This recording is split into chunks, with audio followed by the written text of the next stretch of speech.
Welcome to my channel guys. स्वागत है आप लोगों का मेरे चैनल में। सो गाइस, आज की वीडियो बहुत ही इंपॉर्टेंट है। वीडियो को स्किप मत करिएगा, फुल वॉच करिएगा।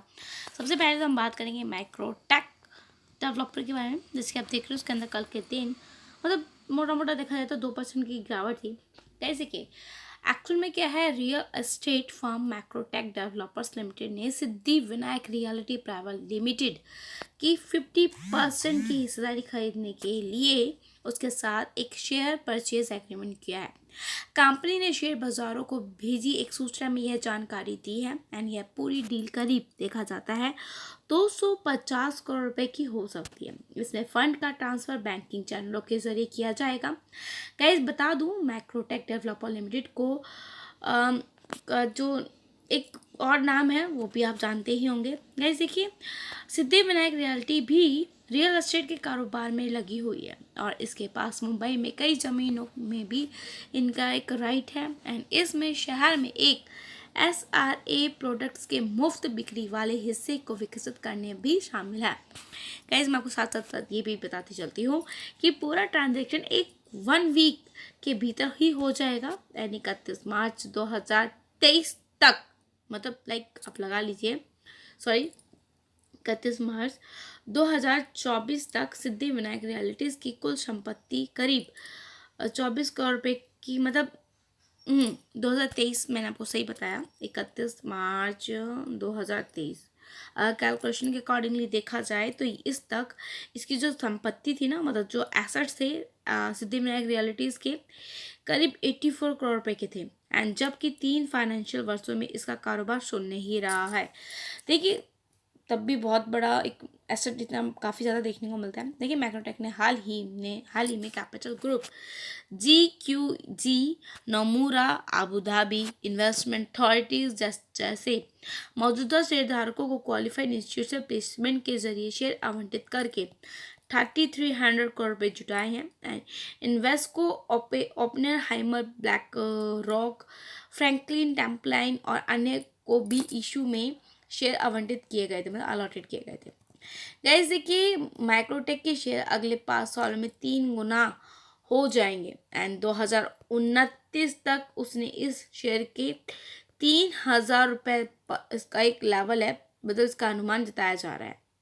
गाइस हाउसिंग सेक्टर में एक बार फिर से तेजी देखी जा रही है एंड मैक्रोटेक इसकी प्रमुख लाभ एक प्रॉफिटेबल एक में से एक होगा, है ना, ठीक है, जो एक आप कह सकते हैं जो बेनिफिशियरी होगा एंड कंपनी के पास मुंबई के उपनगरों में 60 करोड़ स्क्वायर फीट का टाउनशिप लैंड बैंक भी है जिसमें तेजी से इंफ्रास्ट्रक्चर डेवलपमेंट देखा जा रहा है।